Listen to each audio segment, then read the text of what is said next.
Hey, my friends, it's Matt. This is a 10-minute Bible Hour podcast, and I would like to open today with a ridiculous hypothetical situation that is going to include me, 6 of my friends, an airplane pilot, and the King of England. It doesn't have to be the current king. It could be any king. It'll probably work better and be less morbid if we go with a different name for the king. This is going to be King Chad. Nothing personal to all of you Chads who listen. And I got to be careful with which king it is because the king's going to die in this scenario. Okay, so we're all on the plane, and the plane crashes. Super bummer. The pilot dies, and King Chad dies. King Chad the First of England, first of his name, breaker of chains. He perishes. But me and my 6 buddies, we all live. And so the rescue crews get there, and then the journalists get there, and they put a microphone in front of our faces. And I'm there. I got one of those blankets on me. I'm all huddled up and everything. I'm like, well, it was a harrowing ordeal, but I feel like I really got to know the king on that flight. God rest his soul. And it's with great pain that I am forced to relay to the world and to his subjects his last wishes, which were that I would succeed him as King of England. And it is with a very heavy heart that I take on this difficult burden. And I promise to do my best to uphold his legacy and his memory, and how I serve all of you as your king. And then maybe my friends would all yell like, long live the king. And then I think people have to yell that afterwards. It's like whoever yells it first, that's just how people maybe become king now. And obviously in this scenario, a lot of people would be like, I have some problems with your story, but I guess you called it first.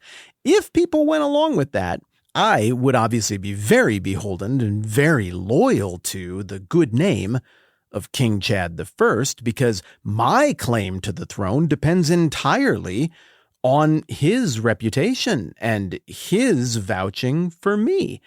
And so never in all of my years of policy would I ever rule in a way that was antithetical to the wishes of King Chad the First.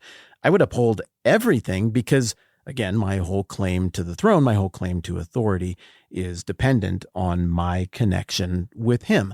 Likewise, if you've been listening for the last couple of days, you can totally see where this is going.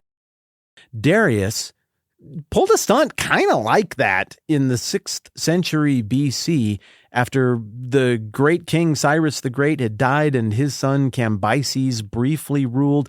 Darius ends up standing there with the crown in his hand, and people are like, wait, what? No, how did you end up king? Something about that seems weird. And he comes up with a story that's about as plausible as the one I just gave you. Yet for whatever reason, because he was quick in his action, because he had the right allies vouching for him, it seems like it works long enough for him to go and fight a few battles, subdue some enemies who had a problem with it, and grab this crown and become king. And then he goes and he puts an inscription on a big old school version of Mount Rushmore that tells the whole story and announces to everyone this is how the things are going to be.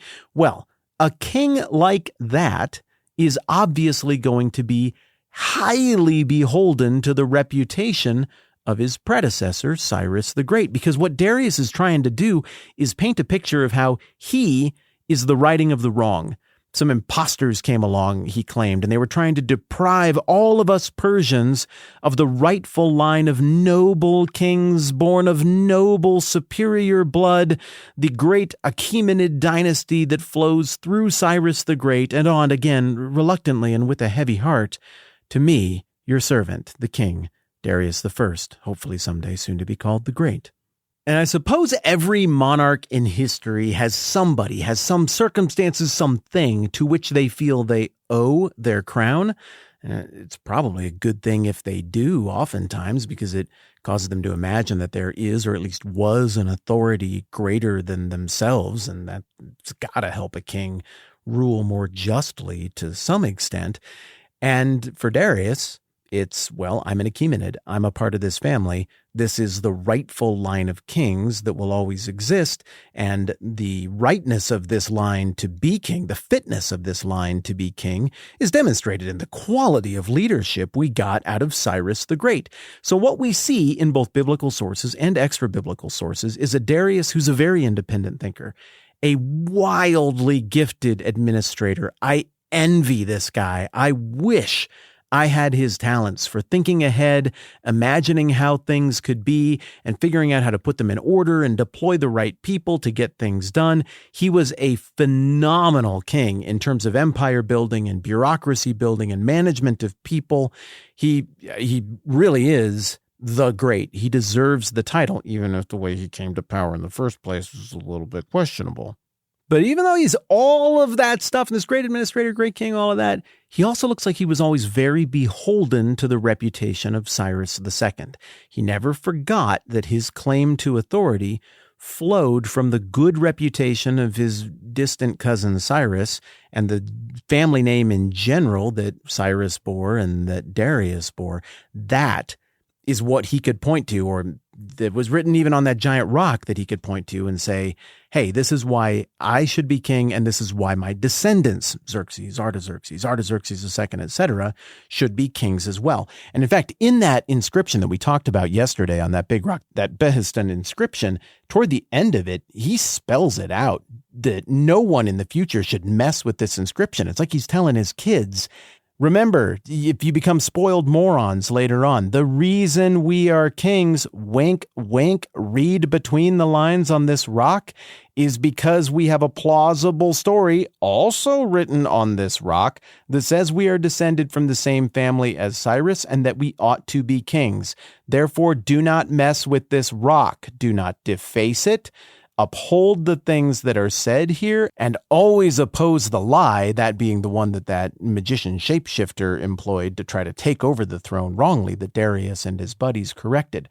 And let me just read you specifically what the language sounds like on this stone carving that Darius directs toward future kings, future generations. Darius the king says, you who shall be king hereafter, the man who shall be a lie follower, or who shall be a doer of wrong, to them do not be a friend, but punish them well.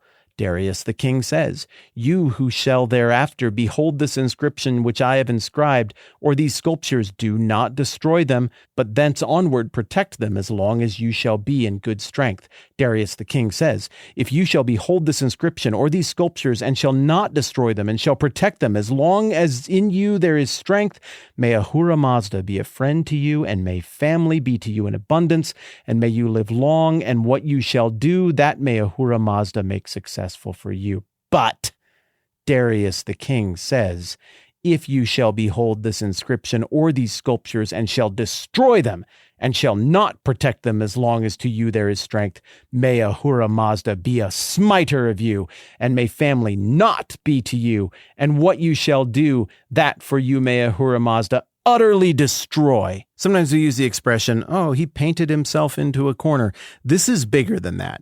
Darius has sculpted himself into a corner in that effectively now, anyone who wants Darius to do the things that they want Darius to do, who is shrewd and clever and can read the situation, they can just go to Darius and be like, well, you are wise and shrewd in all your ways and a great king, and so surely you would want to uphold the instructions laid out by your predecessor, Cyrus the Great, Cyrus, whose blood you share and whose kingship and authority your claim depends upon. That's Cyrus the Great, right?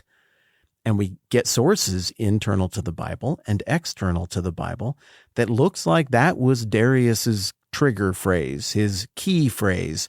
The key to his heart was to invoke his connection to this Achaemenid family. And indeed, my friends, that is exactly what we see happening in the book of Ezra in chapter 4 and in chapter 5. I'm going to give you a little bit of this now, and then we're going to round the rest of it out tomorrow. During the reign of Cyrus the Great, about 2 or 3 years into the rebuilding project of the temple under the leadership of Zerubbabel, the descendant of David, the enemies of the Jews show up and they find a way to use bureaucratic tricks to grind things to a halt. And in the interim, between the last few years of Cyrus's reign and the first few years of Darius's reign, Persia transforms. Persia's not sitting around worrying about what's going on in Jerusalem very much. They are putting an organizational structure over the top of this empire that is unparalleled in human history to this point. They're dividing the whole thing up into all of these provinces or satrapies, and they've got all of these regional rulers who are reporting back. They've got a Pony Express system that they built, I'm not joking here, that can cover the whole empire in just a matter of days with fresh horses and messages. And there's this whole almost cardiovascular system built around the heartland of the Persian Empire with data and information and tribute and resources coming from all ends of the kingdom, and the king is at this master control panel working all of it. Well, you can understand how some of the Jerusalem squabbles might a little bit slip through the cracks. There are more pressing needs. And so between the time of Cyrus and the time of Darius, probably a few different leaders and governors and bureaucrats who oversee supplies and things like that come and go out in Jerusalem. Maybe some of them were sympathetic. Maybe some of them weren't. Maybe their pleas went unanswered. But now Darius is a little bit into his reign here in chapter 5 of Ezra. We know that he had to fight hard to establish that. It wasn't just that he rode hard and killed the mage who was impersonating Bardia, or probably Bardia as it was, and then just announced himself to be king. Now, he had to fight for another year to secure his kingdom, secure his empire, and start building out this elaborate system, set of systems that I was just telling you about. It's in that second year of the reign of King Darius, which would be about 521 BC, that things have settled down enough. He's defeated his enemies. He's quelled the people who oppose his claim to the throne. It's at about that time that the situation in Jerusalem finally makes its way back to the desk of the king of Persia. It's not Cyrus anymore. Now it's Darius. And in fact, it says so right here at the end of Ezra chapter 4. Thus the work on the house of God in Jerusalem came to a standstill until the second year of the reign of Darius, king of Persia. And what we're going to see in chapter 5 is how that long shadow cast by Cyrus and his legacy applies pressure to Darius to act in accordance with the will of his predecessor to get things back on track for the rebuilding process in Jerusalem. We'll look closely at that text tomorrow and continue to have fun with it. Last thing, not quite sure how to say it, but thank you to mystery person who keeps sending me one individual little silver coin every so often, wrapped up in an unmarked envelope. I have no idea who you are, but you must have remembered that I like coins, and I like how different coins minted at different times connect us to recent history and distant history. And it was just a really nice thing to do. And I don't expect anything like that from anybody ever at all, ever. But I just wanted you to know that I saw it. And that was really nice of you. And thank you. And also, thank you to all of you for being here, which is the thing that I desire the most. It means so much to me that we get to have conversations about this and that they can have the tone that they have and that you are game for that. So thank you to everybody. And also thank you to Mystery Coin Person. That means a lot. Appreciate y'all. I'm Matt. This is the 10-Minute Bible Hour podcast. Let's do this again soon.